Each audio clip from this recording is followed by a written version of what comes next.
Hey guys, tonight we saddle up beneath an endless dome of twilight sky. You're surrounded by the quiet hiss of campfire embers and the gentle snorting of Mongol horses, their shadows flickering in the firelight like ghosts from a forgotten war. You're not in a city.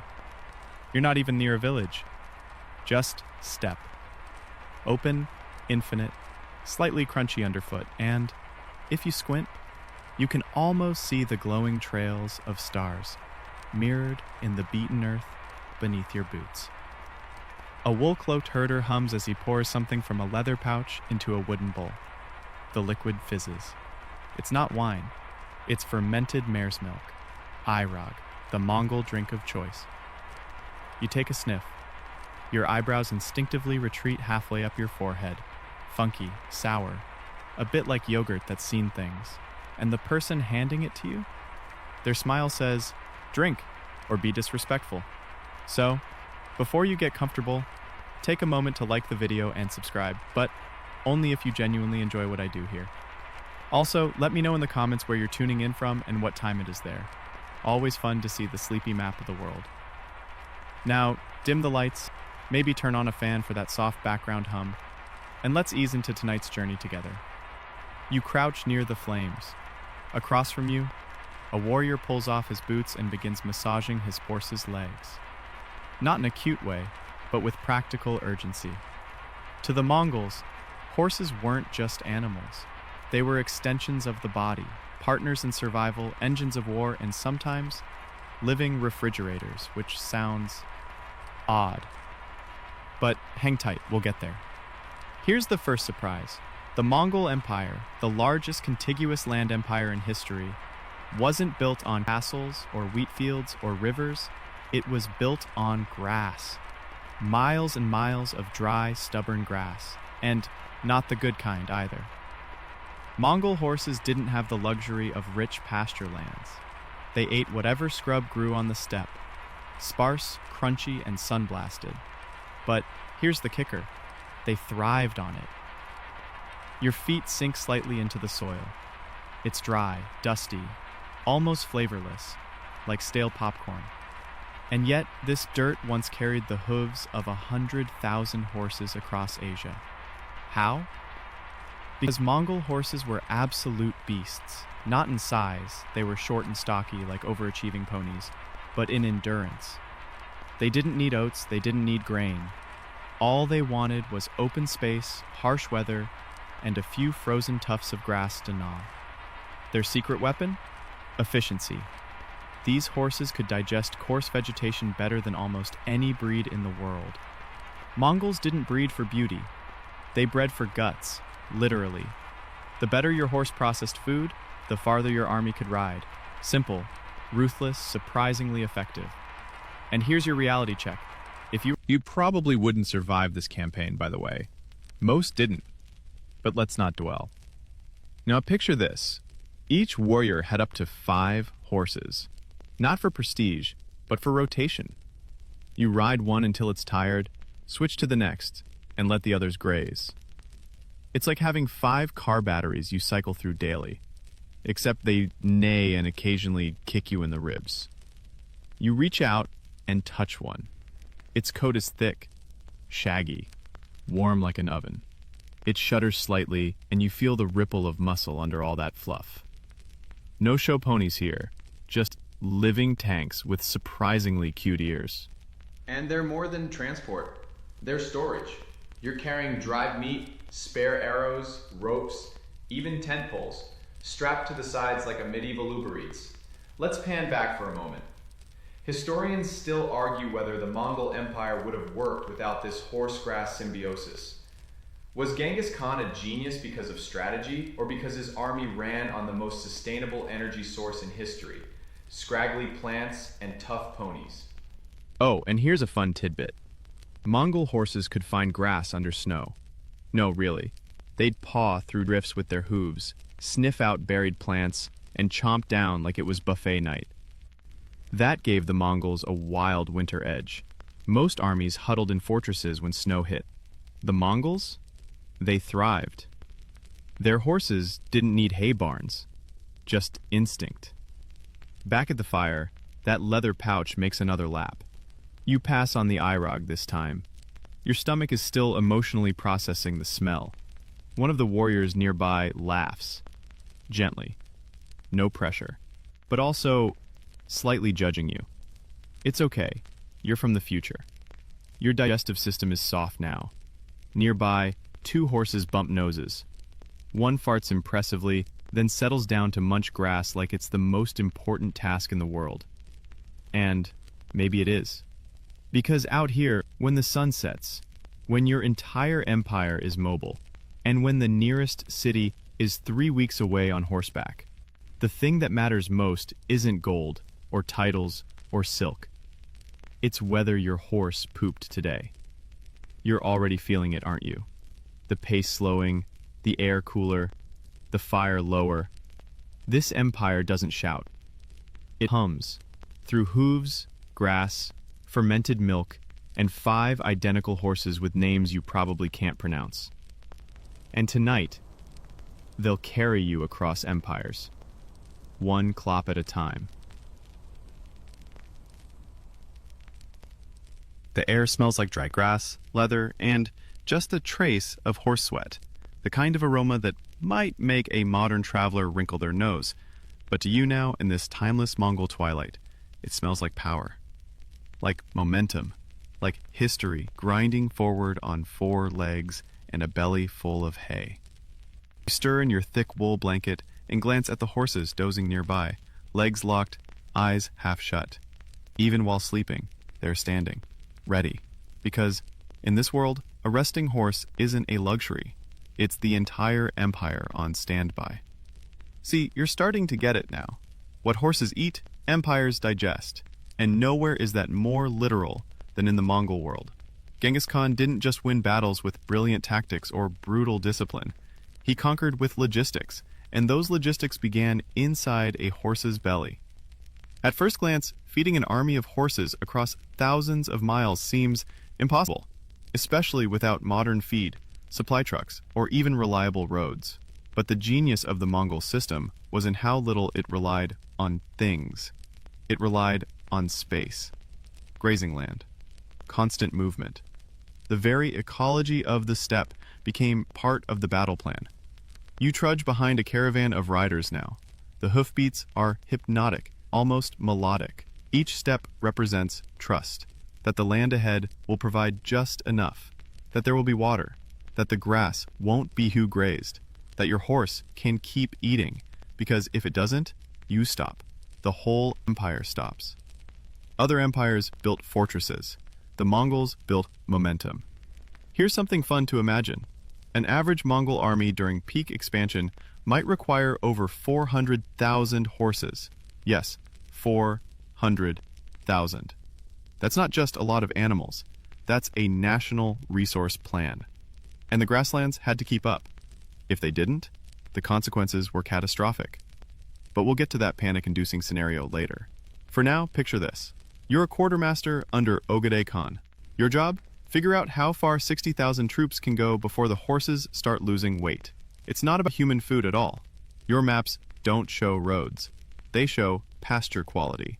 Your reports include detailed notes like grass dry but plentiful, or too many herds passed last week, move north. It's like managing a food truck fleet, but the food is the land itself and the trucks are alive and poop everywhere. Historians still argue whether this equine diet dependence was a strength or an Achilles heel. Did it give the Mongols an unmatched freedom to roam, or did it secretly chain them to their ecosystem in ways that made overexpansion inevitable? You take a deep breath. The air here isn't crisp. It's dusty, slightly gamey, and tinged with that constant background tang of milk that's been somewhere. It's what a Mongol general would have smelled before deciding whether to press on to Persia or pivot back toward the Yellow River. You hear one of the herders. That's training, sure, but also trust. Mongol horses weren't just durable. They were loyal in a way that bordered on eerie. Raised free range from birth, they recognized their rider's voice, scent, even mood. A good horse knew when you were injured, when to bolt, when to wait. They were, in a real sense, your second brain, and also your heating system during harsh winters.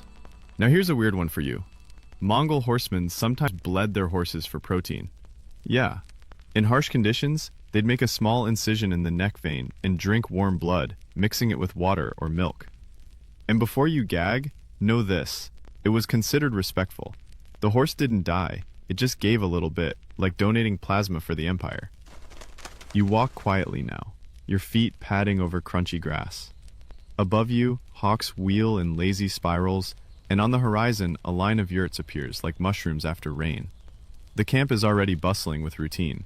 Horses being rubbed down, saddles inspected, bits soaked in water to soften. And in the center, a large felt tent where the decisions are made. Not by priests or nobles, but by warriors with horse nutrition reports. That's right, the weight of the empire could be swayed by how much grass horses consumed yesterday.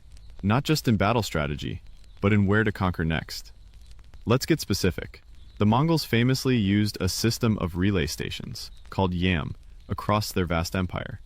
These outposts allowed messengers to switch to fresh horses and cover up to 200 miles in a single day. But guess what? That only worked if those horses were fed, which meant hay, water, and rest had to be pre-arranged across thousands of miles. And suddenly, horse feed wasn't a boring logistics problem. It became diplomatic currency. Local lords or vassal states were required to maintain pastures and stockpiles. Failure to do so wasn't just rude, it could mean losing imperial favor. Or, your head. You pause near a trough, where one of the horses is nibbling something weirdly mushy. It's not just grass, it's a mixture: chopped shrubs, crushed grains, and a dash of salty mineral. Not every horse got this. Only the top-tier ones, the war horses, the messengers, the Khan's personal ride. Mongol horse diets weren't one-size-fits-all. They were tactical. And now you're realizing something quietly wild. The empire's very shape, its curves, its reach, its weird, jagged frontiers, wasn't drawn by maps or ambitions. It was drawn by where the horses could eat. Mountain ranges that lacked pasture? Avoided. River valleys full of reeds and water? Invaded. It's bedtime history, so we won't yell it, but this horse diet shaped history as much as any sword or treaty. And still, those horses chew, night after night, grass in, conquest out. You settle in beside one, watching the slow rhythm of its jaw. This isn't just dinner, it's the fuel of emperors. You wake to the sound of hooves. Not galloping, but that slow, rhythmic clop of horses moving just enough to remind you they're always working. You sit up in the pre-dawn glow. Around you, the horizon is barely a suggestion, a smear of pale blue over endless grass. The fires have died to warm embers, the warriors are already up, and the horses, still chewing. You stretch your arms and trudge past a few riders pulling gear out of saddlebags. One pours something thick and beige into a shallow bowl for his mount. It looks gross, like goat cheese left in a sauna. The horse, unfazed, slurps it down with the energy of a creature that's never been told no. Welcome to the curious menu of Mongol horse cuisine, featuring today's special, goat fat logic and grassy guts. You walk a bit further and squat beside a group of young warriors brushing down their horses. One of them offers you a lump of something from a pouch. It's dry, brittle, smells like salty leather, and crumbles between your fingers. You ask what it is. He grins. Horse snack. You pause, halfway to biting. For me or the horse? He shrugs. Either. You eat it. Mistake. See, the Mongol approach to horse feeding wasn't just practical, it was deeply intertwined with how they saw nature, fate, even warfare. The grasses of the steppe weren't just vegetation, they were a kind of contract between the Mongol people and the land. If the grass grew, the gods were pleased. If it withered, something had gone wrong. Time to move, time to sacrifice, time to adapt. Mongol horses survived on nothing. Where other armies dragged wagons of oats and feed, Mongols let their horses eat whatever the wind hadn't blown away.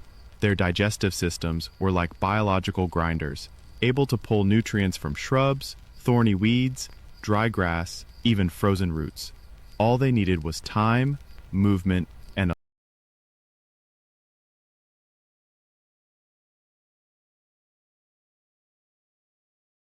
a little mineral salt. And yes, salt was a big deal. Riders would often lead their horses to salty patches of soil where the animals would lick the ground like giant fuzzy slugs. It helped with hydration, digestion, and maybe even mood. Some riders swore a good salt lick made a horse smarter. Probably placebo, but hey, empire morale matters. Here's your fun fringe fact. Some Mongol horsemen believe certain plants made their horses faster. Not stronger, not healthier, faster. There were entire micro-traditions about which herbs to let horses nibble before battle, depending on the direction of the wind, the phase of the moon, and whether or not you dreamed of white sheep the night before. Historians still argue whether these beliefs were tactical rituals, inherited folk science, or just riders making things up to feel less anxious about charging into a Hungarian pike wall. Then he walks it over and pours a small amount onto the grazing patch. You watch. The horse sniffs it, then eats. Why? In cold or barren conditions, fat was a survival booster. Just a spoonful of extra calories might mean your horse makes it through the week. It wasn't every day, but it was strategic. Mongol horses weren't pampered, they were tuned like engines. And the grass? Well, it wasn't grass like you'd imagine on a golf course. This stuff is tough. Wire-thin, yellowed, grows in clumps like rejected hair plugs. It crackles under your boots. Yet, here comes a mare, happily chomping it down like it's gourmet salad. You watch her work. The mouth movements are intense. Sideways grind, slow chew, swallow, repeat. Horses don't vomit, by the way. Did you know that? All digestion is forward motion. One bad bite, that's it. They power through. Kind of like empire expansion. And speaking of power, Mongol horses didn't just graze. They stored energy. Literally. Their bodies layered fat reserves during good months, and then burned them when forage was scarce. Some modern scientists believe this natural rhythm gave them more endurance during long campaigns than even modern cavalry horses. Their very biology was seasonal strategy. So when we say, what horses eat, empires digest, it's not just poetry. The horses were backup food, backup fuel, backup morale. When things went bad, a wealthy horse meant the difference between escape and death. A rider nearby pulls out a brush and starts combing the horse's side. The bristles scratch through dust, dander, and dried sweat. It smells like warm hay and damp leather. Not unpleasant, actually, just very horse. The sun climbs now, lazy and gold. A few young foals stumble around, trying to copy the older horses. One eats a beetle by accident and sneezes dramatically. Another tries to nibble your blanket. Cute, but in 10 months, those little fluffballs will carry warriors into cities whose names they'll never pronounce. You sip from a leather flask. It's not arag this time, thankfully. Just water steeped in boiled roots. Tastes like pine needles and mud. But it keeps you awake, which is good, because another quirky fact's coming your way. Some Mongol herders chewed grass to test its quality. Not because they were hungry, because it helped them understand how digestible it might be for their animals. Yeah, taste testing horse salad. If it felt too stringy, too bitter, or dry in the mouth, they'd move the herd on. Mongol wisdom wasn't always scientific, but it was relentlessly observational. And so, you keep walking, one hoofbeat after another. The landscape never really changes, but that's the point. It's the same grass, the same wind, the same horses. Reliable, predictable, enough. And that enough conquered the known world. You pause by a stream where a few horses are drinking. One dips its head into the water, then raises it slowly. The sun reflects off its wet muzzle. Steam rises. Its ears twitch toward the east. It's time to move again. But don't worry, the horse is eaten, and that means so has the empire. You're riding now, not galloping, but in that relaxed Mongol trot that carries you for hours without breaking your spine. The horse beneath you moves like it's been doing this since the dawn of time. And honestly, it probably has. These aren't newfangled thoroughbreds with attitude and dietary needs. These are steppe machines. bred for battle, wind, hunger, and silence. The morning mist curls around your ankles as you ride into a cluster of yurts, each one smelling faintly of smoke, wool, and, you guessed it, milk. But not just any milk. This is Irog territory now. A rider hands you a wooden bowl. You know it's coming. You brace. You sip. Yep, still fizzy. Still weird. Still somehow both sour and buttery, like yogurt left in a leather bag, fermented during a bumpy camel ride across time. Fermented mare's milk, Irog, was the Mongol equivalent of Red Bull, except instead of taurine and synthetic sugars, it offered lactic acid, alcohol, probiotics, and a mild buzz that made you feel like you could fight a bear or recite poetry, sometimes both.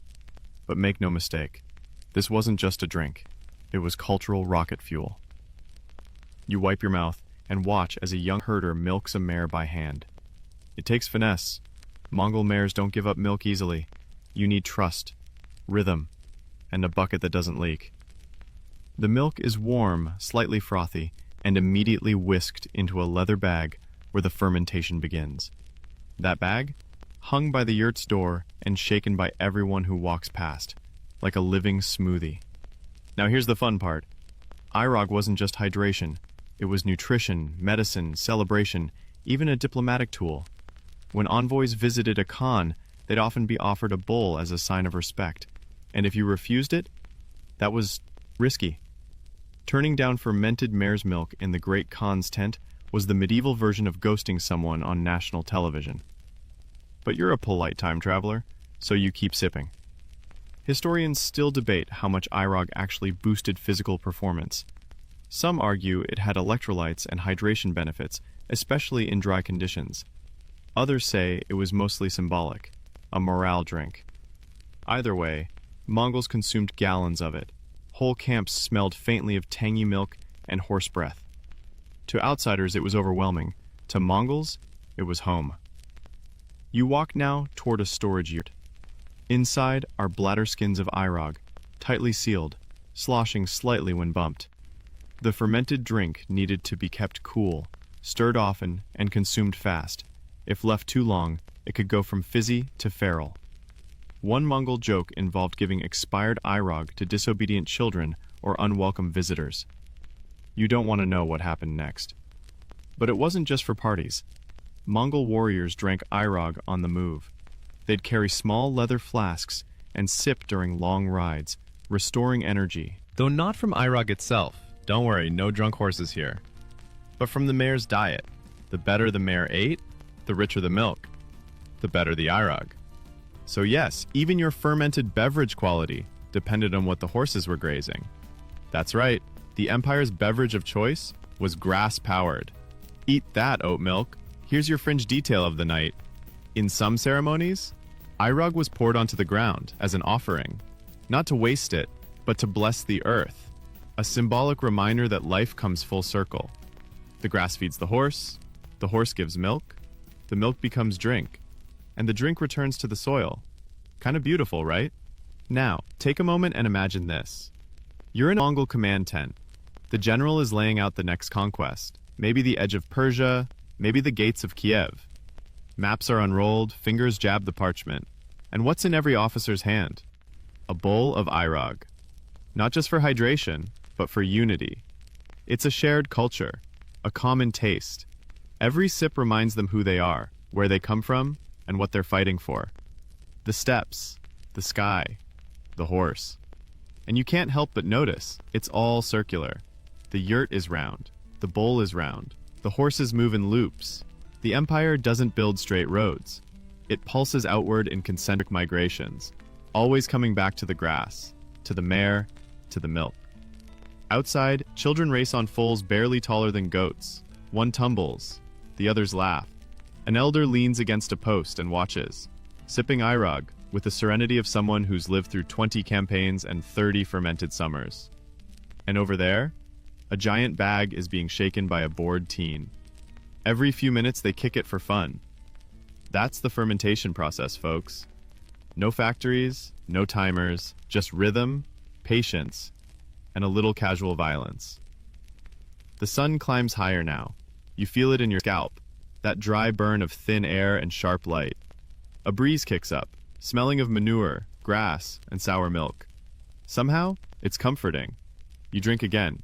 The fizz tickles your tongue. This time, it doesn't taste bad. It tastes earned. This is what empires drink, you realize. Not wine, not mead, Irog. Alive, ancient, slightly alarming, and endlessly sustaining. And as the day begins, the yurt's empty. Riders saddle up, horses are brushed down. The smell of buttered curds and hoof oil fills the air. You pack your things, your bowl is refilled. The trail waits, and with each sip, each hoofbeat, each breath of this fermented wind, you realize, this empire runs on milk. You're trotting again, this time behind a column of riders. The morning is brighter now, shadows sharper, and the breeze carries the scent of leather, sweat, and yup, cheese. Not fancy brie or blue vein Stilton. This is Arul, rock-hard, dried milk curds that double as battlefield snacks, and let's be honest, dental challenges. One rider beside you pulls a piece out of his bag, holds it between his teeth, and just lets it soften. No chewing, that would be foolish. These things are like chewing on fossilized yogurt. You take one for yourself. It tastes aggressively dairy, sour, salty, slightly creamy, and very committed to being unmeltable. Welcome to the saddlebags of the Mongol warrior, where snacks are as rugged as the steppe itself. But what's fascinating is this. The human rations these warriors carried were directly inspired by what their horses ate. Dried meat, hard cheese, fermented drinks, fat-rich gruel. It's like a paleo-survivalist's dream menu. If that survivalist had to ride 100 miles, fire arrows at full speed, and sleep under a horse blanket. You peer into a few bags as you ride. They're not organized, they're not neat, but they're deeply efficient. Every item is there for a reason. Meat for protein, curds for calcium, fat for energy, milk for hydration. Nothing perishable, everything portable. And some of it, shareable, with horses. That's right. Mongol warriors often fed their mounts the same dried grasses and salt cakes they carried for themselves. In winter, they'd mash meat into the horse's food, not because the horses liked it, though some seem to, but because every calorie mattered. One mouthful could be the difference between collapse and survival. You ride alongside a younger warrior now. His bag is open. You see, a strip of jerky tied with sinew, a bundle of dried herbs, a cloth-wrapped brick of arul, a small flask of clarified butter, a pouch of fermented grain mash, basically Mongol trail mix, and next to it all, a stone knife. Because out here, if your snack needs cutting, you better have tools. Mongol cuisine didn't care about convenience, it cared about endurance. One fringe detail you'll love, Mongols believed that chewing arul while riding kept the mind alert. Some even swore it helped them aim arrows better. Probably placebo again, or maybe just a side effect of trying not to chip a molar. But it's not just food, it's strategy. The Mongol army's ability to carry weeks of rations without supply wagons made them faster than any enemy. They didn't need resupply. They were the resupply. Their horses grazed, their food didn't rot, their bags stayed light. They could vanish into the hills and come back stronger, leaner, still fueled by nothing more than meat and milk. Historians still argue whether this minimalist food system was intentional genius or inherited necessity. Did Genghis Khan design this logistics miracle, or did he just use what the steppe... You reach into your own pouch now, trying to mimic the routine.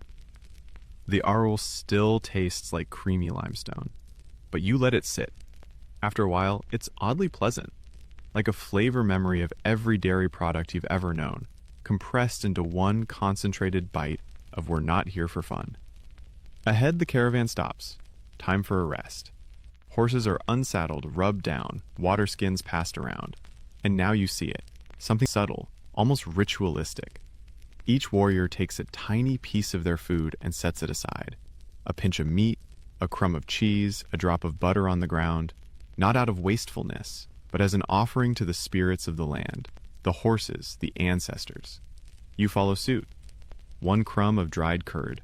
The wind picks it up, it's gone. But it feels respectful. By someone is boiling water over a tiny fire. From a pouch, they pour in toasted millet, butter, and a bit of salty curd. The result? A kind of warm gruel that smells like breakfast and battlefield mixed together. It's called sagan idea, a general term for white food, sacred and practical. You're handed a bowl. It's thick, cozy, slightly funky. You eat it fast. Then it's back on the trail. You realize, not for the first time, that Mongol warriors lived almost entirely out of their saddlebags. No kitchens, no markets, just whatever fit on a horse.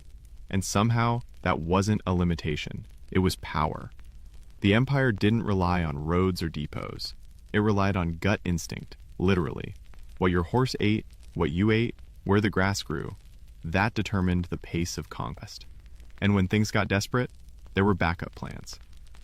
Some warriors carried dried blood cakes made from slaughtered animals, boiled and mixed with flour. A protein bomb, shelf-stable, and deeply unsettling to imagine. But it worked. The sun climbs higher now. You pass herders tossing salt cakes into the grazing fields. Horses munch. Warriors sip arag. The world keeps turning, and it all feels so circular again. Nourishment in, energy out, empire forward. And through it all, your saddle creaks, your snack bag rustles, and the horse beneath you keeps moving. Not because it's commanded, but because it's fueled. Grass-fed, curds packed, battle ready.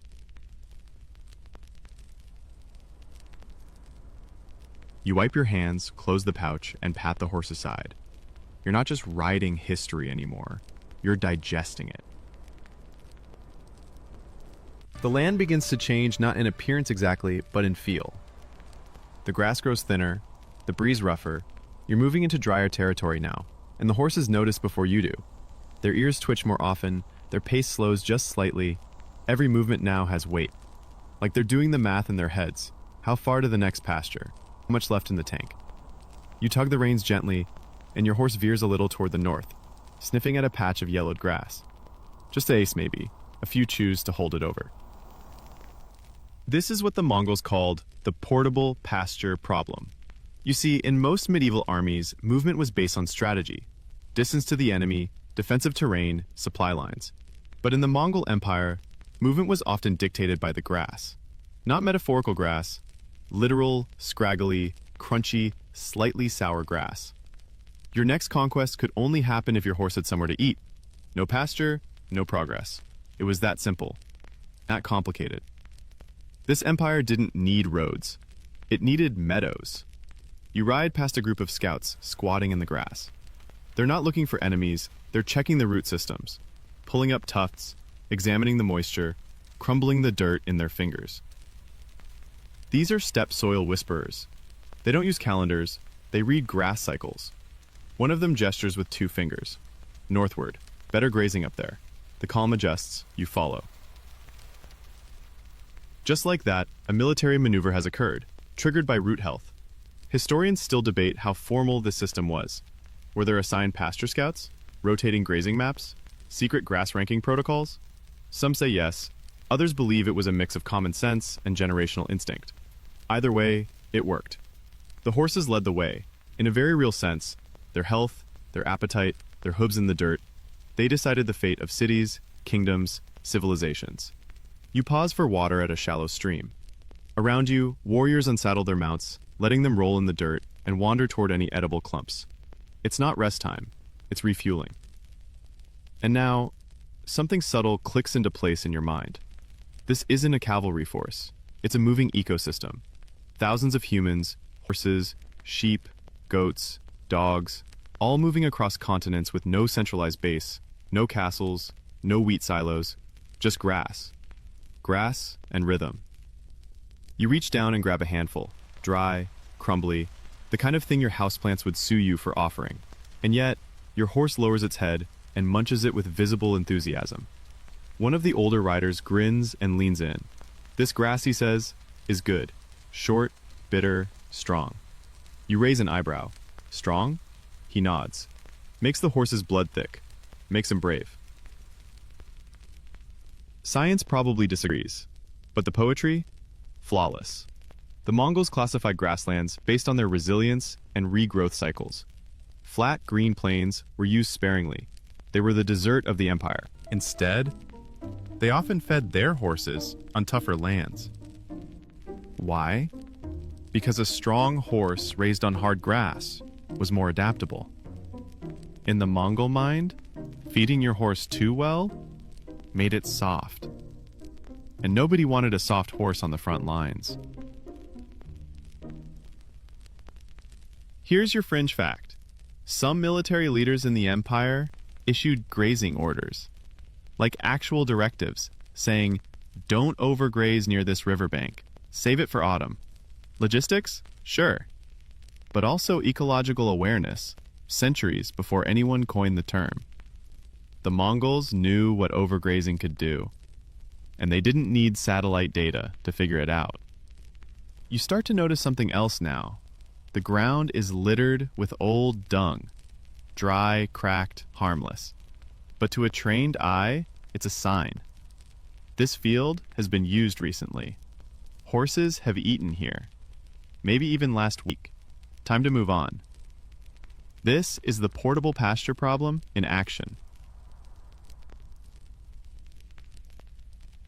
If you're a rival ruler sitting in your stone castle, you might wonder, why are they attacking now? The answer? Because their horses are full. It almost makes you laugh. All your city walls, archers, oil vats, useless if you forgot to factor in clover bloom timing. A soft joke passes through camp. A young herder shouts, "This grass is too sweet. Our horses will get lazy." Everyone laughs. It's obviously a joke, but also not entirely. That's the psychology here. Tough land builds tough beasts. Tough beasts win empires. You swing back into the saddle. The sun is high now, and the wind kicks up dust trails as the camp begins to move again. Not in panic, not in rush, just the daily migration of momentum. And somewhere inside you, the realization settles. The Mongol Empire wasn't mapped on parchment. It was mapped on pasture rotation. It was charted in hoofprints, not borders. It moved with the grass, and it only stopped when the grass stopped growing. The sun begins to slide toward the horizon, throwing long shadows over the steppe. The heat retreats, and the land cools fast, the way deserts do when the light goes. You're still in the saddle, and so is everyone else. There's a rhythm to it now. Ride, graze, rest, ride again. You're part of a living river that flows wherever the grass permits. But this evening, something's off. Your horse starts to hesitate. Others do too. You look down, and the grass is gone. Not barren, just too short. Grazed to the root. Dry. Gray. A brittle crust that crunches under hoof, but offers no real nourishment. You've just stumbled into the overgrazed zone. And now, the problems begin. The Mongols were grass managers as much as warriors, but even the best can be blindsided. Sometimes the herd size outpaced the regrowth. Sometimes rival groups pushed into your pasture. Sometimes the rain just didn't come. And when that happened, Mongol expansion didn't just slow, it cracked. You stop. Around you, a quiet tension sets in. Horses paw at the dirt, annoyed. A few try nibbling, but there's nothing there. One rider clicks his tongue in frustration. This is bad. Not arrow in the eye bad? Worse. This is the silent threat. No fuel. And in the Mongol world, no fuel meant no empire. You dismount. One horse is sweating despite the cold. Not from heat, but stress. A hungry horse moves differently. Its ears droop. Its tail twitches at nothing. It looks at you not with affection, but with expectation. Fix this. You can't. The herders gather. They murmur about moving north.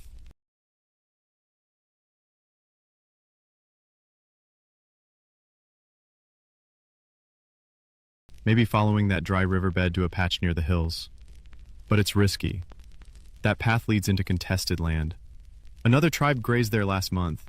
They left dung, fire pits, broken arrow shafts, signs of trespass. In Mongol steppe politics, grazing without permission wasn't just rude. It was an act of war. Historians still argue whether overgrazing played a direct role in the empire's eventual fragmentation. Some say yes, especially in the Western Khanates. As population centers grew and horses multiplied, grassland pressure increased. Others argue it wasn't environmental strain, but political division and succession chaos. Either way, the grass was the canary in the empire coal mine. Tonight, the camp settles reluctantly. No one's laughing. The cooking fire smells the same. Meat, curds, broth. But the mood is brittle. A few warriors talk in low voices about splitting off, scatting new grasslands, maybe taking the risk to cross into better pastures. But that means splitting the herd, fragmenting the army. And that's a dangerous precedent. You see it now, how fragile this whole system really is. An empire built on grass isn't weak. It's elegant, efficient, but it's also vulnerable to scarcity. One dry season, one over... That's the nightmare scenario. Being caught in a campaign when the horses can't eat. Imagine it. You're deep in hostile territory. You've ridden for days. Your supplies are low. Your mounts are skinnier every morning. They wheeze when they walk. And then, the enemy strikes. Not with swords, but with terrain knowledge. Because while you were reading maps and counting arrows, they were watching the grass. In fact, some rival kingdoms began practicing scorched pasture tactics, burning their own fields, salting grasslands, even moving flocks through strategic zones to strip the land before the Mongols arrived. They didn't have to win the battle. They just had to starve the engine. You walk among the horses now. A few are lying down, not resting, conserving energy. This isn't laziness. This is calculated survival. A young herder offers you a lump of softened arul. You share it with your horse, crumbling the curd into its feed bag. It nibbles half-heartedly. Not enough. Nearby, a group of elders debate. One wants to cull weaker animals. Another suggests moving by night to find unclaimed grass. A third says nothing, just stares west toward darker land. All options carry risk. But doing nothing, that's slow death. Here's a fringe fact. During extreme scarcity, Mongols sometimes made emergency rations from chewed cud. Yeah, recycled from a horse's own mouth. Not often, not proudly. But when options vanished, pride did too. And now, you understand something profound. Conquest wasn't just about arrows and tactics. It was about biomass management, about timing your invasion to match seasonal growth, about feeding, not just your army, but your army's transportation, your heaters, your milkers, your blood donors, your horses. A gust of wind rattles the dry grass. It sounds like paper. Your blanket flaps, someone sneezes. Silence. And then, a shout. A scout returns. He's pointing north, waving a bundle of fresh grass in one hand. Thick, green, wet with dew. Found it. The mood flips like a coin. Saddles are packed, fires stamped out, riders remount. The entire camp flows toward hope. It's not a battle. It's not a siege. But it might be the most important maneuver of the month. Because if you can't find food for your horses, it doesn't matter how many arrows you carry. The empire ends where the grass ends. You ride fast now, not in fear, but in anticipation. The air is sharper, cooler. The horses pick up speed, hooves striking the ground with new purpose. They can sense it. Fresh pasture is close. And there it is, a shallow valley, quiet and untouched. Lush green carpets shimmer under low evening light, dotted with wildflowers and taller patches that wave like flags in the wind. The herd practically sprints toward it, and no one stops them. Why would you? This is salvation. You slow your horse just before the slope, let it choose its path, and it begins grazing before you even dismount. The crunching sound is instant and steady, like a hungry engine revving back to life. You've arrived at what the Mongols might have called a life patch, a small, fertile haven in a sea of scarcity. These areas were often scouted weeks in advance, memorized, protected, even passed down in oral tradition. There is a bend in the river, behind a row of crooked trees. The grass there is always thick after the first frost. That kind of thing. Imagine it, an empire that moved like the wind, but remembered exact locations of grass. That's not just mobility. That's ecological memory. A warrior leans on his saddle, chewing something green and coarse, and gestures with his chin. "This is why we live," he mutters. You nod, because yeah, this is the moment. After weeks of riding, hunting, rationing dried curd and boiled meat, this valley feels like a feast. For the horses, and, indirectly, for you. The camp sets up quickly but quietly. Fires are lit, pots unpacked. One rider even starts singing, low and slow, a tune with no real beginning or end, just a wandering hum. It blends with the crunch of grazing, the snorts of content horses, and the rhythmic clinking of gear being unbuckled. It's hard to believe that just 2 days ago you were staring at dead grass and the edge of a logistical cliff.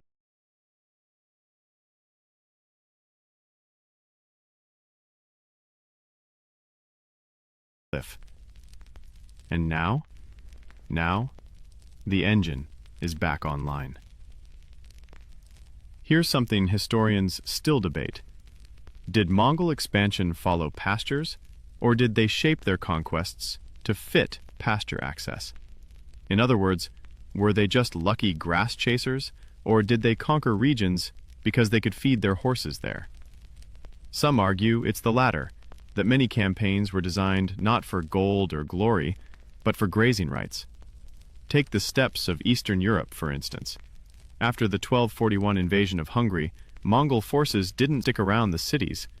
They pushed into the Alfold, the great Hungarian plain, because it offered phenomenal pasture land. Coincidence? Not likely. You chew. It's almost cartoonishly joyful. You sip your broth and realize this isn't just a break, it's a reset. The Mongol army didn't march in straight lines. It pulsed, like a heart, expanding, contracting, pushing out in bursts, then falling back to regroup and refuel. That's what these valleys were for. Not rest, not luxury, survival between storms. Another rider laughs loudly. He spotted someone trying to wrangle a mare that's more interested in running circles than being tethered. Horses here are not passive beasts. They're personalities, independent, moody, but deeply loyal. If a horse didn't like you, good luck riding it.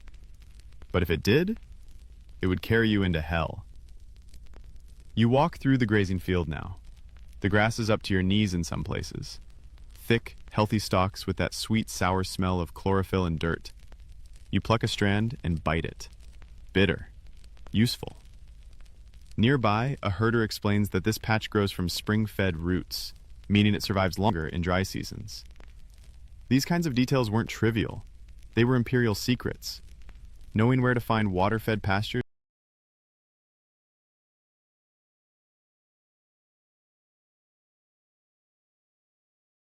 gave Mongol generals a strategic edge.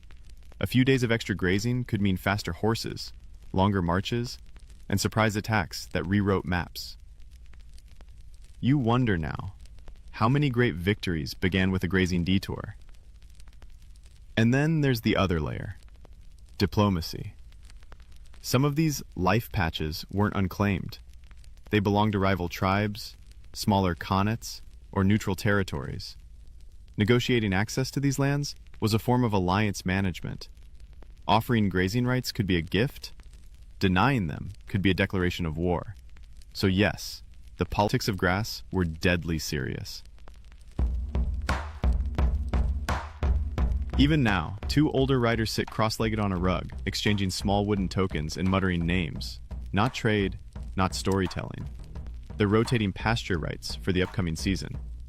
Because even here, even in this moment of peace, the future of the empire is being negotiated by where the horses will eat next. You sit again near your mount. It's lying down now, belly full, eyes half shut. You scratch its neck absent-mindedly and feel it breathe against your palm. Warm, heavy, safe. This exact moment is what made Mongol dominance possible. Not just battles or speed, but resilience in rhythm. Knowing when to push, when to pause, when to let the land breathe. It's not a military secret. It's an ecological choreography, repeated over and over. From Mongolia to Poland to the Persian Gulf.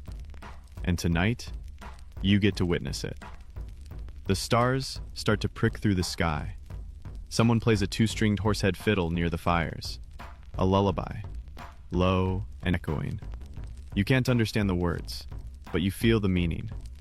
Feed the horse. Rest the warrior. The morning comes soft and golden, the kind that makes even your breath feel slow. You wake to the snuffling of a horse nuzzling your hair. Rude, but not unexpected. These animals don't care about personal space. They care about grass, salt, and the occasional curious sniff at whatever weird snack you fell asleep with. You sit up, brushing crumbs off your tunic, and look out over the valley. The horses are still grazing, but it's changed. They're slower now, choosing only the tallest stalks. The best has been eaten. This patch has been noted, marked, used, and that means it's time to go. You feel the shift in the camp before the first saddle is even strapped. Mongols don't wait until a place is barren. That would be foolish. They move before necessity becomes panic, always one step ahead of starvation. And here's the key: they don't just leave pasture behind, they rotate. You ride toward the edge of the valley, where a small group of riders are marking stones. One is etching notches with a knife. Another places a strand of braided horsehair on a nearby tree. These aren't just decorations, they're codes, messages left for other riders. This pasture was used in spring, will regrow by next winter. Or, herbs found here, good for sick foals.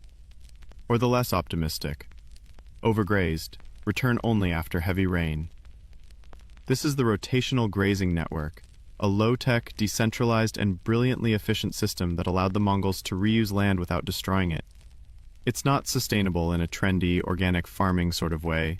It's survivalist, flexible, empire-sized permaculture. Historians still argue how formal these systems were. Some say they were official records, knotted strings, carved wood tags, even portable maps made from dyed felt. Others believe it was all oral, passed from elder to herder, from camp to camp, like folklore with real estate applications. Either way, the system worked, for centuries. You follow a younger scout up a ridge. From the top he points toward the horizon, 3 distant patches of color. One pale green, one golden, one dark with trees. Each is a future stop, already known, already categorized. He doesn't say much. He just taps the side of his head and grins. Memory is your map now, and not just pasture memory, seasonal memory. The Mongols had no strict calendar like you'd know it, but they had phenological markers, biological signs that told them what season they were really in. The first yellow flower meant time to move north. The return of a certain bird meant switch to highland grazing. The growth of specific mushrooms? Time to harvest wild medicines or relocate the sick horses. You pass a yurt now, just being taken down. A few children carry poles, a woman packs fermented curds into a skin bag with methodical focus. No one seems rushed, no one panics, because they've done this hundreds of times. Movement isn't a disruption, it's the default. And the horses? They're already gathering themselves, full but restless. You mount up and watch as the column reforms. There's no drumbeat, no shouted orders, just hooves turning slowly eastward. Even now, you realize, everything is circular. Each grazing cycle reflects a year of life. Birth in the spring grasses, strength in summer's lush fields, endurance in autumn's dry patches, survival through winter's brittle weeds. Then return, repeat, and conquer between. It's not just clever land use, it's cosmology. The Mongols didn't divide time by months, they marked it by what the horses were eating. They didn't draw maps based on borders, but on routes of forage. Even their greatest campaigns, into China, the Middle East, Europe, had to account for rotation paths. You couldn't just keep riding west forever. You needed to come back, let the pastures heal, let the hooves remember their way home. And here's your fringe detail. In some regions, high-ranking warriors were assigned grazing stewards, not to manage their land, but to scout and maintain their grazing rights across vast territories. These weren't farmers, they were ecological logisticians, ensuring your elite horses stayed elite. You think about that as your horse picks its way through a shallower slope now. The group rides in loose formation, strung out like beads across the plain. Someone near the back hums. A child rides in a basket, strapped to a horse's flank, chewing a strip of dried fat like it's candy. Everything is in motion, and yet nothing feels frantic. That's the core of Mongol power, you realize. Not just that they were fast, but that their speed had rhythm. It wasn't a sprint, it was an endless, grazing heartbeat, a cycle that could stretch from Siberia to Syria and still find its way back to grass. You stop at a hilltop as the sun begins to slide down again. The next pasture glows gold in the distance, kissed by the last light. It's waiting. And you understand now. Mongol strategy didn't ride on chaos. It rode on rotation, on memory, on leaving no hoof print too long in one place, and on always, always knowing where the grass will grow next. The days blur now into hooves and wind and grass and repetition. You're in the flow, part of a machine older than maps, where movement isn't decided by generals, but by blades of grass curling in the cold. But today feels different. The land shifts again, subtly. Hills give way to wide open plains, the kind that invite a gallop. And when one rider breaks into a sprint, the others follow without a word. So do you. You lean forward and your horse launches like a thought made real. The sound is thunder on dirt. Your heart jumps with every stride. You're not just riding a horse, you're riding logistical genius. This isn't just fun. This is why the empire moved faster than anyone else in history. And it wasn't just the horses. It was the relay system, a marvel of efficiency known as the yam. From the outside, it looked like magic. Messages delivered across thousands of miles in just a few days. Supplies waiting exactly where they were needed. Commanders halfway across Asia reacting to news like they had cell service. But the secret? Grass, as always. Let's break it down. The YAM system was a sprawling network of relay stations, sometimes every 25 to 40 kilometers. At each station, fresh horses were kept, groomed, fed, and ready to go. A courier would ride one horse hard, arrive, switch to a new one, and keep riding. No delay, no need for rest, just pure velocity. You slow now, approaching a YAM station, or what's left of one. A few weathered stones mark the site. A cluster of bones, probably horse, maybe goat, and the faint remains of a post pole where a courier might have hung a pouch of dried cheese for the next rider. The YAM wasn't glamorous. It was grass-fed infrastructure, and it worked because the entire empire rotated around its logistics. The genius lay in its decentralization. Each station was stocked by locals, herders, families, sometimes monasteries. Their job? Keep the horses healthy, keep the supplies fresh, and in return, they got tax breaks, protection, or prestige. And yes, even the horses used for the YAM had their own grazing cycles. They weren't kept penned. That would ruin their health. Instead, herders rotated them across nearby pastures, ensuring fresh legs at every stop. You walk now into the skeleton of an old rest hut. Inside, a flat rock once used for cooking still sits, blackened at the edges. Imagine the couriers who sat here, wolfing down salty porridge, washing it down with lukewarm irog, knowing they still had 300 miles to go. And here's your quirky detail of the night. Some elite couriers carried metal bells attached to their saddles, not for flair, for clearance. When people heard the bells, they knew this wasn't just a rider. This was a state priority. Get out of the way, open the pasture, offer assistance. You listen now. But one thing's certain, it became the spinal cord of the empire, connecting places that had never been linked before. Through it, ideas flowed. Orders, taxes, military intelligence, even gossip.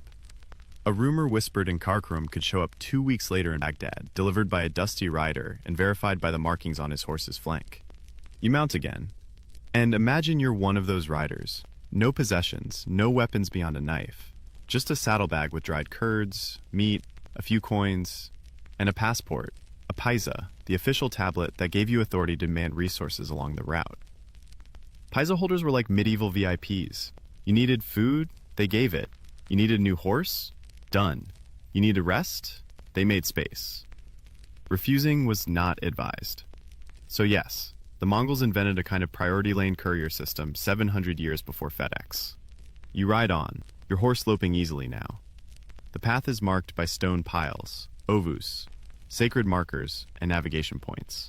You add a rock to one as you pass, just like the riders before you.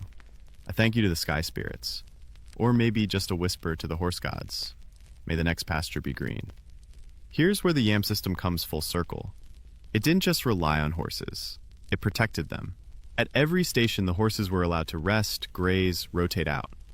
If one grew weak, it was replaced and cared for. Riders were trained to read signs of fatigue, to recognize when a horse's breath shortened, or when his sweat dried too fast. Why? Because the Empire's messages were only as fast as its horses were healthy. And healthy horses meant rotated grazing, attentive herders, time off between runs, and wait for it, nutritional variation. Some stations even supplied specific herbs to supplement horse diets. Think of it as steppe horse Gatorade. You smile at the thought. Mongol horse nutrition wasn't just survival, it was strategic policy. As the sun begins to dip, the next pasture emerges, smaller than the last, but still good. You dismount, let your horse wander. You scratch its ears, and it leans into your hand, just a little. That's trust. That's partnership. That's infrastructure built on empathy. You sit, back against your saddle, and watch the horizon.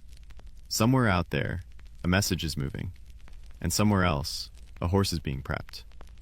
The cycle never stops.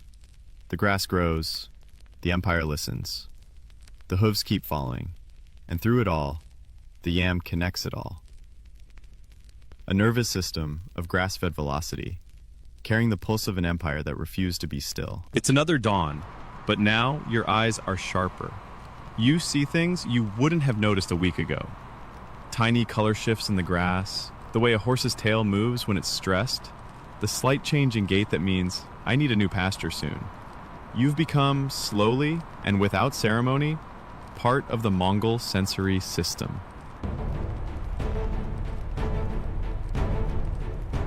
Today, your group is moving towards something bigger. Not just a new grazing site, but a supply convergence point. You heard the whispers last night. Extra herds are being brought in. A stockpile is being built. That can only mean one thing: a campaign is coming. You follow the others up a ridge, and then you see it. A broad basin, almost bowl-shaped, dotted with white yurts and separate grazing zones organized like slices of a pie. In one zone, mares with foals. In another, draft horses used for heavier loads. Further out, the prized war horses. Sleek, alert, and already being walked in circles by teenage herders whistling in minor keys. This isn't just a grazing stop. It's a staging ground. And what powers this staging ground? You guessed it. Horse diets, grazing science, and rotational logistics so smooth it makes modern military supply chains look like kindergarten lunch duty. You dismount, hand your reins to a young boy, and walk through the camp. There's no yelling, no rush, just purposeful movement. Tents going up, curd being packed into hides, saddles being repaired with horse sinew. Everything built for mobility. You pass a large fire where a pot of borts, dried mutton, has been soaked back into stew. The smell is sharp, earthy, undeniably oily. You take a bowl. It tastes like salt, smoke, and long distances. Nearby, a general is speaking to a group of officers. He's not talking strategy. He's discussing herd rotation patterns. Which river valley to send the reserve mounts through. Which pastures to avoid due to overuse. One officer mentions a fungal outbreak spotted in western grasses. The general nods and immediately reassigns an entire herd. It hits you again. The Mongol army wasn't a beast of war. It was a managed ecosystem on hooves. Here's a quirky detail. During major campaigns, Mongol generals sometimes ordered the horses to fast lightly a few days before a push. Not from cruelty, but because slightly hungry horses moved faster and were easier to control. The same way you might run faster when you're chasing a food truck. Motivation, step style. You sit and watch as horses are fitted with new tack. Minimalist but effective. Saddles are light, built for speed and archery. The stirrups are short, allowing warriors to stand and fire in mid-gallop. Some saddles even have secret pouches for food and dried blood cakes. Because who needs granola bars when you've got high iron jerky? Then you see some. It's ritual grounding. When you live in constant motion, these tiny acts are anchors. Ways to orient yourself in a world without walls. You follow them up. Slowly. At the summit, you see the full view. Hundreds of horses, all calm, all grazing in coordinated segments. From above, it almost looks like a logistical painting. Brown dots on green, moving just enough to show life, but not enough to waste energy. Historians still argue whether Mongol military supremacy was primarily due to tactics or logistics. Did they win because of the brilliant battlefield moves? Or because their horses were always fed, rotated, and rested when other armies were stuck dragging wagons through the mud? Honestly, probably both. But logistics gets far less credit than it deserves. Take this for example. The Mongols knew how many horses each warrior needed depending on terrain and distance. A short raid, 2 mounts.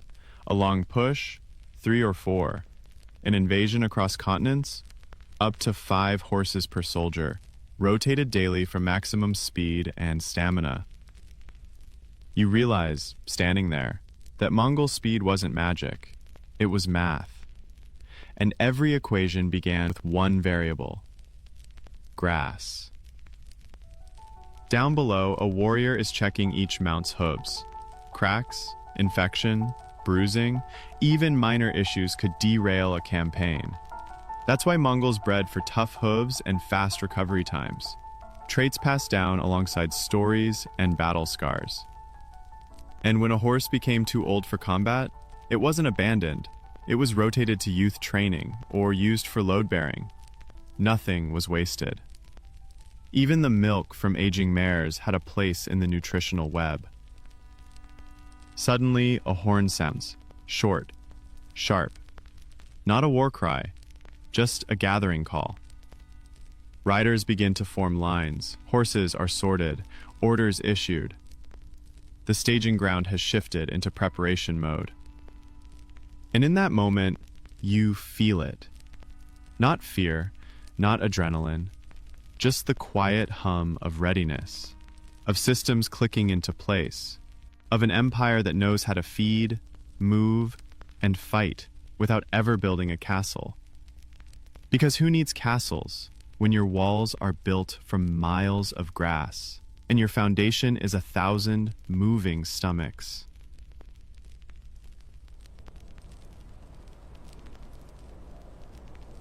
You walk back to your horse. It lifts its head, ears perked. It knows what's coming. You whisper to it, "Tomorrow we ride." And you don't mean it metaphorically. You mean literally, with full bellies, rested legs, and eyes on the horizon. The next morning starts with no fanfare. No trumpets, no drumroll. Just the quiet sound of riders cinching saddles, horses huffing mist, and yurts folding down like mushrooms shrinking in reverse time-lapse. This is departure day. Not because anyone says so, but because everything says so. Your horse is already alert. You feel it in its muscles, the way it leans forward slightly, anticipating motion. It knows the signs. So do you. Today, the army moves. But this isn't some chaotic rush. This is a biomechanical ballet. Riders don't bunch up. They flow, spaced naturally to avoid kicking up dust in each other's faces. Horses staggered to prevent trampling. Even the grazing fields are left clean. Not just out of courtesy, but because leaving trampled or overused ground is a tactical tell. Enemy scouts read landscapes like books. You fall into line. The rhythm returns. Hooves tapping soft symphonies into the earth. You're heading east. Towards something no one says aloud, but everyone understands. Campaign season. And here's the thing no one tells you about conquest. It starts with logistical silence. The Mongols didn't declare war with banners or marches. They did it with saddle distribution charts, with increased mare milk production, with careful rotation of herd clusters to minimize overgrazing, before the army even moved. That's right, the prelude to empire-shattering raids? Grass prep. You pass a rider carrying a goatskin pouch filled with dried tatsai, a type of sour herb used to stimulate appetite in horses, reluctant to eat in unfamiliar grazing zones. Mongol vets, yes, they basically had those, knew that diet shock was real, and they handled it with herbal supplements centuries before modern equine nutrition was a thing. Meanwhile, a herder near the rear of the formation keeps glancing at the sky. Not for omens, but for cloud patterns. Watching for shifts in wind direction that could affect grass growth along the route. If it rains too much in one valley, it might flood the root systems. If too little, the grass could turn to dust. Historians still argue whether this level of environmental attunement was passed down formally through training or absorbed through daily life. It's probably both. You don't build the largest contiguous land empire in history by winging it. You do it by reading the world beneath your hooves. And now, you enter the zone of rotations. A term no one says aloud but everyone operates by. This stretch of land, maybe 200 kilometers wide, is divided mentally into seasonal cells. Summer pastures, autumn reserves, winter zones near rivers with frost-hardy grass. Every rider knows which cell is usable, which is closed, and which was borrowed last year with a little too much enthusiasm and a lot of political fallout. There's etiquette here too. One rider tells you quietly that his clan is still trying to apologize for overgrazing a spring valley 2 seasons ago. It's like accidentally parking your car in someone else's driveway. If your car pooped 100 pounds a day and ate everything in sight. You laugh. He grins. Then gets serious. Pasture law, he says, is older than Khan's. You believe him, because here's your fringe fact. The Mongols had oral grazing treaties, negotiated agreements with tribes, families, and sometimes even enemies about when, where, and how long herds would stay in a given territory. Break the rules and retaliation wasn't always swords. It could be grazing sabotage. Moving your herd to poison a pasture, overfeeding just to deny future use. Ecological warfare, medieval style. You ride past one such site now. Looks like an innocent field, but the grass is yellowed unnaturally, the dirt churned up. Locals whisper it was salted 2 years ago after a betrayal. Whether that's true or not doesn't matter. What matters is that everyone avoids it now, like a cursed kitchen. By midday, the sun is high, and the horses need rest. The army doesn't stop all at once. It pulses, like a breathing creature. Some riders dismount early, let the horses graze in light rotation. Others push further, aiming for that extra patch near the river bend. Every stop is a calculation. You drop to the ground near a shaded spot, pull out your water skin, and take a long drink. Your horse, already nibbling, doesn't even notice. That's a good sign. Another rider joins you. She's older, with a weather-beaten face and a decorated quiver slung across her back. She points toward your horse's flank. That one's eating fast. You'll need to rotate soon. You nod. He likes the soft shoots. She smirks. They all do. But too many and he'll bloat. Balance the soft with the bitter. And there it is again. The Mongol way. Warrior advice as grazing strategy. Or maybe it's the other way around. Soon, word passes quietly. The next staging point is only a few hours ahead. Riders remount. The movement resumes. You look out and realize the path behind you is invisible. No trampled roads, no burned fields. Just a slight impression, quickly erased by wind and time. That's by design. The Mongol army didn't just want to move fast. It wanted to move cleanly, to leave no obvious trail, no signs of herd health. no data for enemy scouts. Even horse dung was sometimes collected or scattered. It's all part of the biological stealth of the empire. You glance ahead and see smoke curling up over a low rise. Campfires. That's the next temporary base. Horses will graze. Leaders will confer. Maybe a small detachment will split off to scout or raid. But everything depends on how the grass is growing there. The day ends with no ceremony. You unsaddle, rub down your horse, let it roll in the dust. The routine is so seamless now, it feels more like ritual than labor. And you sit, bowl of curd in hand, staring at the skyline where tomorrow's pastures lie. You feel the hum of potential, the quiet logistics behind legendary speed. This army won't wait for its moment. It will ride straight through it, hoof deep in grass, stomachs full, and eyes fixed on the next rotation. The night is silent, except for the occasional grunt of a resting horse or the soft shift of leather tack as someone stirs in sleep. You lie wrapped in your felt cloak, body buzzing with the kind of tired that only long-distance riding can give you, but your mind still galloping. You think about what you've seen, hundreds of riders moving like a single thought, horses grazing with military precision, and a system so invisible it might as well be myth. But it's real. It's all powered by something simple, soft, green, and mostly overlooked. Grass. And this grass has one more secret role to play, because now you're entering a different zone. Not just another pasture, but a supply vault. A reserve of fermented forage, dried fodder, and emergency horse feed. Yeah, the Mongols had that. Because when your empire stretches from Korea to Kiev, you can't just count on the grass always being there. Sometimes, you have to bring the pasture with you. You rise with the others before sunrise. The air is sharper here, higher elevation, thinner grass. Not ideal, but still usable. You're moving toward one of the imperial fodder caches, a kind of mobile warehouse tucked into natural shelters, cliffsides, or tree-covered ravines. Only the inner circle knows all their locations. Even locals don't always know they're there. And when you reach this one, it's like opening a portal into empire maintenance. Bales of dried grass are stacked under hides, tucked into natural alcoves. Some have been treated with mare's milk to increase shelf life.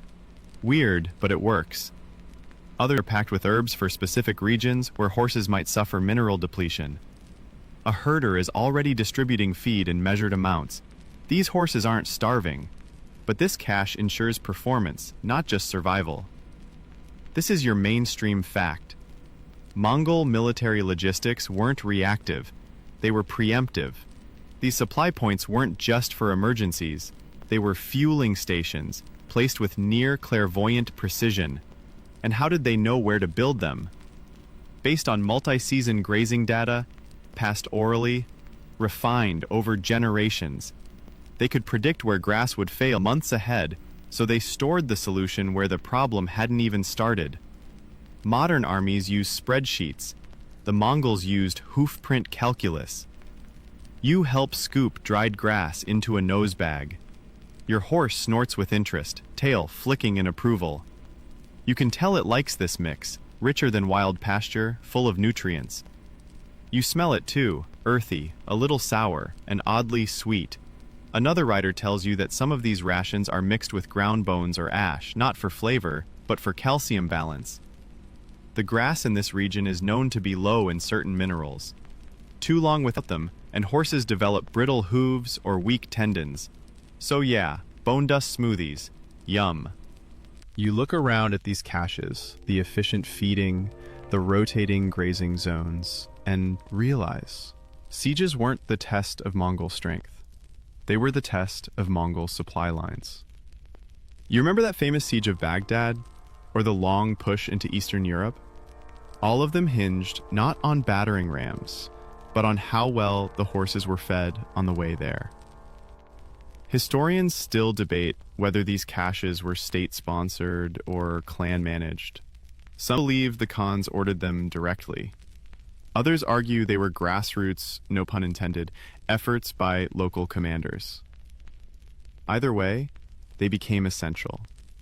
Like rest stops, if your road trip covered 3 time zones and ended in an attempted conquest of Hungary, you pack up again by midday.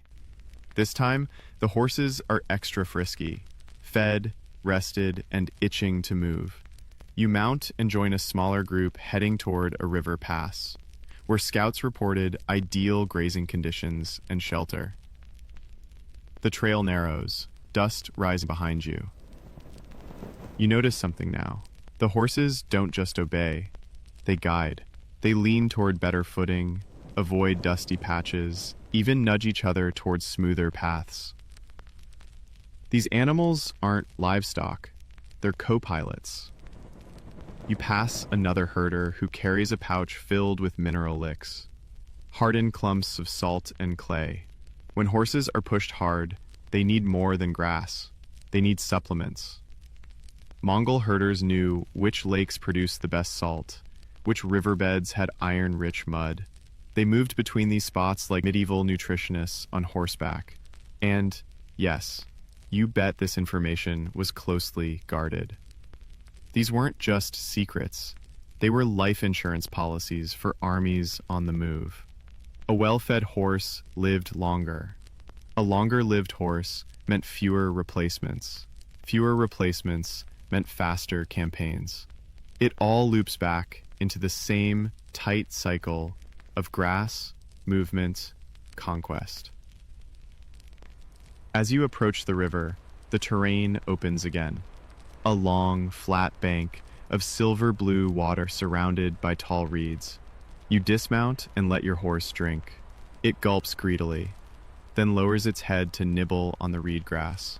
Tougher, but decent enough. You notice the reeds have been cut previously. Someone was here.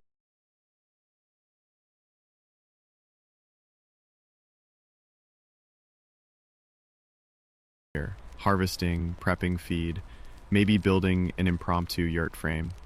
Mongol movement wasn't invisible. It was layered, like footprints in sediment. And every one of those layers was soaked in intentionality. You sit again, leaning back against a rock, warmed by the sun.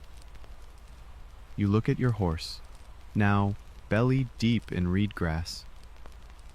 You think about those hidden fodder caches, about fermented milk curds and bone dust snacks, about high-altitude salt lakes and rotation zones older than cities. And then you think about every map you've ever seen. Not a single one shows what really made the Mongol Empire unstoppable. The invisible lattice of grazing, memory, and nutritional engineering. You breathe in. The air is cool, wet. Your horse flicks its ears toward you, content. You whisper to no one in particular, "We brought the pasture with us." And in that moment, you know you could ride forever. The days stretched like the horizon itself. Vast, endless, a quiet rhythm of hooves, grazing, watering, and watching the weather like it's a living enemy. You don't need a calendar out here. You feel time in the horse's bones. And today, the air has a strange weight. You wake early. The sky is overcast, but not stormy. Just a vast gray lid, like the land is being pressed down. Even the horses seem more alert. They graze, but glance up more often. Something is coming. A messenger rides in just before dawn, breathless, coat soaked with sweat, his own and the horses'. You're summoned to join the main force.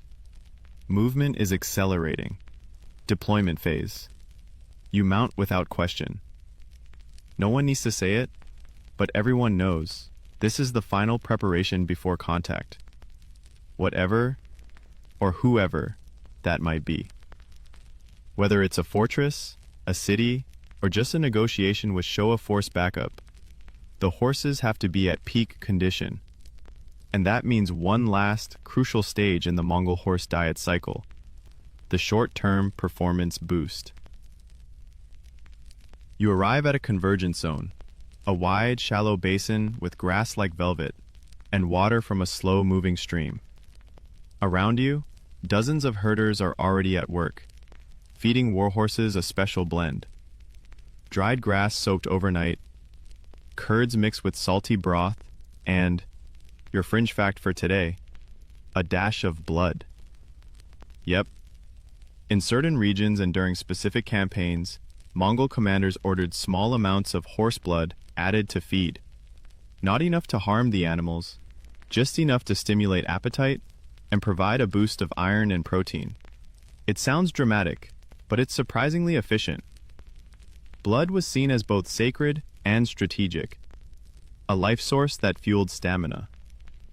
You watch a herder tap a jug with practiced care, mixing a splash into a wooden trough. The horse doesn't flinch. It eats. Nearby, another rider checks hooves with a carved tool that looks like a twisted spoon. He scrapes gently, murmurs something, then moves on. Every horse is being inspected like it's a living engine. And it is. This is the cavalry's pit stop. You dismount and help rub down your horse. Its coat gleams now, thanks to careful grooming and a winter diet that included extra fat from sheeptail grease. A weird-sounding supplement, but one that kept coats waterproof and skin strong. Mongols didn't just feed their horses. They winterized them. You move among the lines now.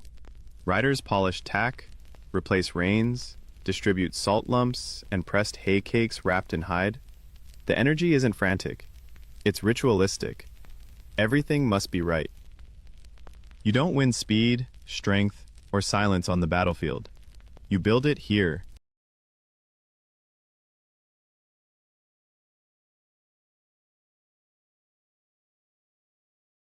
Others point to early form of proto-veterinary triage, but all agree.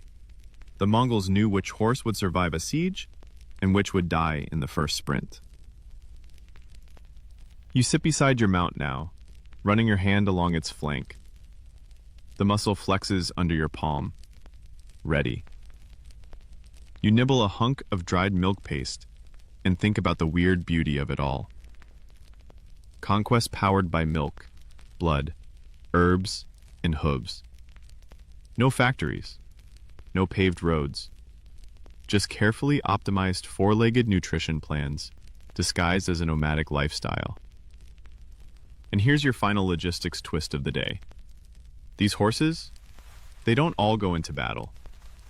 Some are placed ahead, stationed miles beyond the point of contact, hidden in river bends or forest edges, like living backup batteries. If the battle stretches on, or if the front moves too fast, those fresh horses are waiting, already fed, rested, prepped. It's not just planning, it's parallel nutrition supply chains. You stretch your back and glance to the ridgeline. A scout returns, dusty, grinning. The path ahead is clear. The other force, whoever they are, isn't ready. You almost feel bad for them. Because this isn't a ragtag horde of hungry men. This is a four-legged freight train of grass-fueled fury. And it's about to roll through history like a storm you can't see coming until it's too late. But here's the last joke of the day. Even now, just hours from possible conflict, the horses still graze. No one's pushing them. No one's forcing battle prep with whips or commands. The warriors wait for the horses to eat, because until they're full, the army doesn't move. And that's the secret, isn't it? Not speed, not surprise, not savagery, but discipline of diet. A quiet, unwavering loyalty to the real timeline. Not clocks or calendars, but the rhythm of hooves and hunger.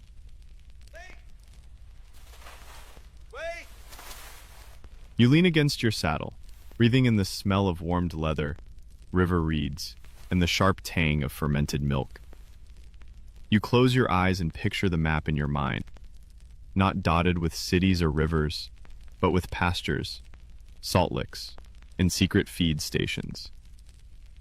You don't know who you'll face tomorrow, but you know this. You'll get there faster, strike harder, and leave before anyone can follow. Because your horse is fed, trained, rotated, and ready. And that's what builds empire. You ride at dawn, but not in a charge, not yet. The movement is smooth, almost lazy if you didn't know better, but everyone knows better. This is the quiet before a thunderclap. Horses walk at a measured pace, conserving energy. Riders speak only in murmurs. Eyes scan the horizon, not for enemies, but for grass quality, slope angles, water sources. Because even now, in the hours before confrontation, logistics leads the charge. You've crested a ridge. Below you is a wide valley, low grass, good visibility, a stream slicing through the center like a silver thread. Scouts have already grazed horses here earlier in the week. You saw their marks yesterday. Subtle hoof turns, a bit of dung near the western edge, scraped lichen on a rock. The site's been approved. Grazing begins again. And in the middle of it all, a row of replacement mounts, tethered loosely and already nibbling their way through breakfast. Some are war horses, others are pack animals, designated to carry arrows, tools, even yurts if needed. It's not that the Mongols bring everything with them. It's that they've already placed what they'll need ahead of time. Think of it as logistical foreshadowing. Here's your mainstream fact. Before a major assault, Mongol commanders routinely sent out teams to prep grazing sites and rest zones for weeks in advance. These weren't minor efforts. They were full logistical missions, with vet specialists, herders, and scouts. You water your horse. It drinks like it hasn't seen a stream in days, even though it had one last night. Hydration behavior changes before battle. Horses can feel tension. They mirror it. One rider jokes that he gives his horse a pep talk before a fight. Not that it understands, he says, but I think it helps him think I do. You think back to something your host told you days ago, before you even reach the main column. Horses know the rhythm before we do. If they get nervous, be ready. And sure enough, yours is twitching more than usual. Not panicked, just listening. So are you. Nearby, a small group of riders gather around a flat stone. On it, they've laid out curd discs, dried wild onions, and pressed milk skin, lightweight, high-energy rations. Mongol trail mix. Some add a few sprigs of mint. It freshens breath and calms the stomach, for both rider and mount. You pop a curd into your mouth. It tastes like chalk dipped in vinegar, but it'll keep you upright at gallop for hours. No frills, just function. And here's your fringe detail. In some elite units, horses were trained to graze in formation. Sounds wild, right?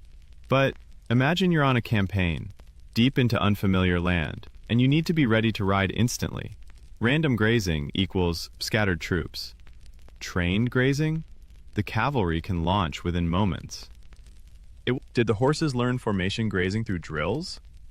Or was it simply their instinct, shaped by the Mongol rhythm? You lean toward the latter, because out here, instinct is training. The sun is higher now, burning off mist from the valley, and across the ridge comes a rider. Fast, straight-spined, waving a short flag, blue silk. The signal's clear. Final alignment. The grazing ends. Horses are mounted. You rise with the others, legs fluid from days of riding. The horse doesn't wait for command. It moves as your body shifts, anticipating, responding. This isn't a tool beneath you. It's a co-conspirator. And just like that, you're moving. Not at a gallop, but in a steady, deliberate line. From above, it would look like a snake of muscle and will, slithering toward its prey. But even now, you're watching the grass. Because if this goes long, if the push stretches into days, you'll need to circle back, find new pasture, rotate the mounts. You may conquer today, but if your horses aren't grazing tomorrow, you'll never get home. That's the secret no one writes down. The reason the Mongols lasted so long, spread so far, and moved so fast. They never stopped thinking about the next meal, for the horse. Empires crumbled because of ego, bad diplomacy, political coups. But the Mongols? They built theirs on forage, rotation, respect for the land, and deep knowledge of what a mount needs when running for weeks across the steppes. You reach another rise. Below, a city wall shimmers in the distance. Someone calls a halt. The army pauses. And behind the lines, horses start to graze again. Not for long, just a few minutes. A final charge of calories. It's not superstition, it's math. Feed before fight. You exhale, grip the reins, watch as the formation begins to shift. Your horse's ears twitch toward the sound of movement. Its nostrils flare. It's ready. So are you. Not because of courage, not because of destiny, because of diet, rotation, and a system older than borders. The charge hasn't begun, but it will. And when it does, the hooves won't just crush resistance. They'll ride on centuries of accumulated knowledge, stamped into every clump of grass between Mongolia and the Mediterranean. Your horse steps forward, so does the empire. The thunder fades. Now the hooves are still. The grass is quiet. The wind hums across the plain like a low lullaby, soft and constant. You lie beneath the stars again, wrapped in a thick cloak, your horse sleeping nearby.